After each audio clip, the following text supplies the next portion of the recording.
विज्ञान भैरव तंत्र व्रत के रहस्यों की किताब। एक नई टिप्पणी। 1 अक्टूबर 1972 को दोपहर 1 मार्च 1973 को दी गई बातें 56.56 LENENOSO speak on this meditation.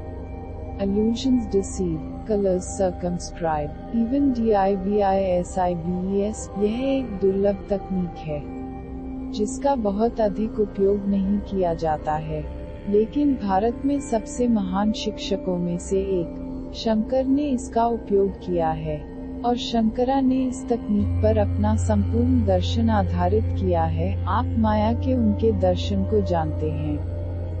भ्रम। शंकर कहते हैं सब कुछ भ्रम है। आप जो भी देख रहे हैं, सुन रहे हैं, महसूस कर रहे हैं, वह सब भ्रम है। यह वास्तविक नहीं है, क्योंकि वास्तविक का संपर्क इंद्रियों से नहीं हो सकता है। आप मुझे सुन रहे हैं और मैं आपको सुन रहा हूँ।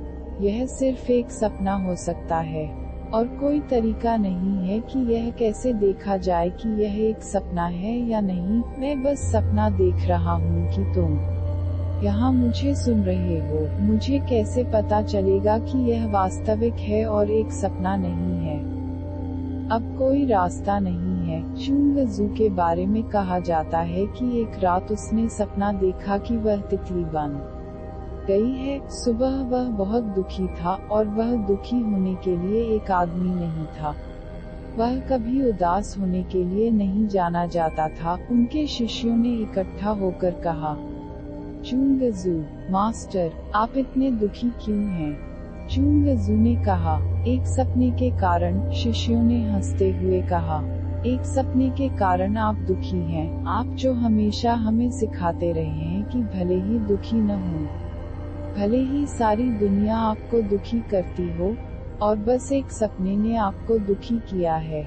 आप किस बारे में बात कर रहे हैं? चुंग जू ने कहा, यह एक ऐसा सपना है जो मुझे बहुत दुखी करता है, बहुत ही भ्रम, उदासी, दुख देता है। मैंने अपने सपने में सपना देखा था कि मैं एक तितली बन गया हूँ। शिष्यों ने कहा, इसमें इतनी गूढ़ता क्या है? चुंग जू ने कहा, अब यह पहेली है। अगर चुंग जू सपना देख सकता है कि वह तितली बन सकता है, तो उल्टा क्यों नहीं? तितली सपना देख सकती है कि वह चुंग जू बन गई है। तो अब मैं परेशान हूँ, क्या सही है और क्या है? क्या गलत है? क्या वास्तविक है और क्या असत्य है? क्या यह चुंग जू था जो तितली बनने का सपना देख रहा था, या तितली अब सोने चली गई है और यह सपना देख रही है कि यह चुंग जू बन गया है? यदि एक संभव है, तो दूसरा है मुमकिन, और ऐसा कहा जाता है कि चुंग जू इस पहेली पर कभी नहीं चढ़ सका। यह उनके पूरे जीवन के लिए रहा। कैसे तय करें कि मैं आपसे बात करने के सपने में नहीं हूँ? कैसे तय करें कि आप सपने नहीं देख रहे हैं, मैं बात कर रहा हूँ?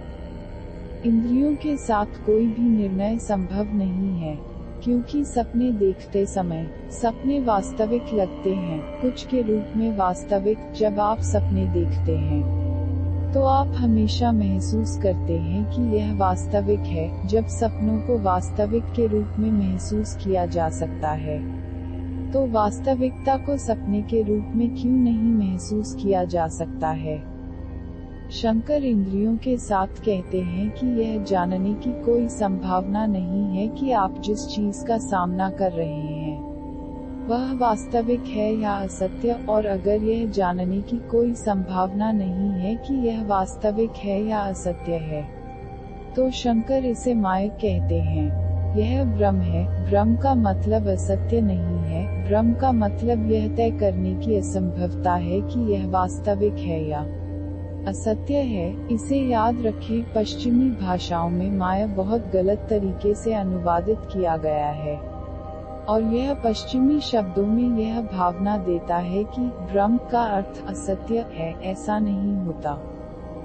भ्रम का अर्थ यह तय करने में असमर्थता है कि बात वास्तविक है या असत्य। यह भ्रम माया है। यह सारा संसार माया है, एक भ्रम है। आप तय नहीं कर सकते। आप इसके बारे में निर्णायक नहीं हो हो सकते, यह हमेशा आपको बच रहा है, हमेशा बदल रहा है, कुछ और में बदल रहा है, यह कल्पना है, एक सपने की तरह है। इस तकनीक का संबंध इस दर्शन से है, illusions deceive, या जो धोखा देता है वह भ्रम है, रंग circumscribe, even divisibles individual हैं। इस भ्रम की दुनिया में कुछ भी निश्चित नहीं है, यह पूरी दुनिया इंद्रधनुष की तरह है, वे प्रतीत होते हैं, लेकिन वे नहीं हैं। यदि आप दूर हैं तो वे हैं, लेकिन यदि आप निकट आते हैं तो वे भंग हो जाते हैं। आप जितने करीब आते हैं उतना वे नहीं हैं। यदि आप एक ऐसे बिंदु पर पहुंचते हैं जहां आप एक इंद्रधनुष देख रहे थे, तो यह वहां नहीं है। पूरी दुनिया इंद्रधनुष के रंगों की तरह है, और ऐसा है, जब आप दूर होते हैं तो सब कुछ आशातीत होता है, जब आप निकट आते हैं तो आशा गायब हो जाती है, और जब आप लक्ष्य तक पहुंचते हैं तो केवल राख होती है, बस एक मृत इंद्रधनुष। रंग गायब हो गए हैं, और चीजों के रूप में वे दिखाई नहीं दिए हैं, जैसा कि आप उन्हें महसूस करते हैं। वे नहीं हैं, even divisibles indivisible हैं। आपका पूरा गणित, आपकी पूरी गणना प्रणाली, आपकी सभी अवधारणाएं, आपके सभी दर्शन बस निरर्थक हो जाते हैं यदि आप इस भ्रम को समझने की कोशिश करते हैं। तो आपका बहुत प्रयास आपको अधिक भ्रमित करता है। वहाँ कुछ भी निश्चित नहीं है, सब कुछ अनिश्चित है। एक प्रवाह, परिवर्तन का प्रवाह, जिसमें आपको यह तय करने की कोई संभावना नहीं है कि यह सच है या गलत। क्या होगा यदि आप यह रवैया अपनाते हैं, तो क्या होगा यदि आप वास्तव में इस दृष्टिकोण में गहराई से जाते हैं कि जो कुछ भी तय नहीं किया जा सकता है वह भ्रमपूर्ण है, तो आप स्वतः ही स्वतःस्फूर्त रूप से अपने आप को बदल लेंगे। फिर एक ही बिंदु जहां आप एक केंद्र हो सकते हैं, अपने अस्तित्व में है, यह निश्चित है। इसे समझने की कोशिश करें। मैं रात में सपना देख सकता हूँ कि मैं तितली बन गया हूँ, और मैं उस सपने में तय नहीं कर सकता कि यह वास्तविक है या असत्य। सुबह मैं चुंगजू की तरह चकित हो सकता हूँ कि क्या इसके बजाय तितली सपने देख रही होगी। ये दो सपने हैं, और जो वास्तविक है और जो असत्य है, उसकी तुलना करने का कोई तरीका नहीं है। लेकिन चुंगजू को एक बात याद आ रही है, सपने देखने वाला, वह केवल सपनों के बारे में सोच रहा है, सपने की तुलना कर रहा है और सपने देखने वाले को याद कर रहा है। वह जो सपने देखता है कि चुंगजू एक तितली बन गया है, जो सोच रहा है कि यह काफी उल्टा हो सकता है, कि तितली सपना देख रही है कि वह चुंग है। जो यह प्रेक्षक कौन है, कौन सो रहा था और अब जाग रहा है। आप असत्य हो सकते हैं, आप मेरे लिए एक सपना हो सकते हैं, लेकिन मैं खुद के लिए एक सपना नहीं हो सकता है, क्योंकि यहाँ तक एक सपने देखने के लिए एक वास्तविक सपने देखने वाले की भी जरूरत है। झूठे सपने के लिए भी एक असली सपने देखने वाले की जरूरत होती है। यहाँ तक एक सपना एक वास्तविक सपने देखने वाले के बिना नहीं हो सकता। इसलिए सपने को भूल जाओ। यह तकनीक कहती है कि सपने को भूल जाओ, सारा संसार भ्रम है, तुम नहीं हो, तो दुनिया के बाद मत जाओ। वहाँ निश्चितता हासिल करने की कोई संभावना नहीं है, और अब यह वैज्ञानिक शोधों से भी सिद्ध होता है। पिछली 3 शताब्दियों के लिए विज्ञान निश्चित था, और शंकरा सिर्फ एक दार्शनिक दिमाग, काव्यात्मक लग रहा था। 3 शताब्दियों के लिए विज्ञान निश्चित था, लेकिन अब इन 2 पिछले दशकों के दौरान विज्ञान अनिश्चित हो गया है। अब सबसे बड़े वैज्ञानिक कहते हैं कि कुछ भी निश्चित नहीं है, और इस मामले से हम कभी निश्चित नहीं होंगे। सब कुछ फिर से अनिश्चित हो गया है। सब कुछ एक प्रवाह की तरह दिखता है, बदल रहा है। केवल उपस्थिति निश्चित दिखती है। जितना गहरा आप जाते हैं, उतना ही सब कुछ अनिश्चित हो जाता है, शंकर कहते हैं। और तंत्र हमेशा कहता रहा है कि संसार भ्रम है। शंकर के जन्म से पहले भी तंत्र एक तकनीक का प्रचार कर रहा था कि पूरी दुनिया भ्रम है, इसलिए इसे एक सपना समझें। यदि आप इसे एक सपने के रूप में सोच सकते हैं, और यदि आप बिल्कुल भी सोचते हैं, तो आप इसे एक सपने के रूप में महसूस करेंगे, तब आपकी चेतना का पूरा ध्यान अंदर की ओर हो जाएगा, क्योंकि सच्चाई को खोजने का एक गहरा आग्रह है।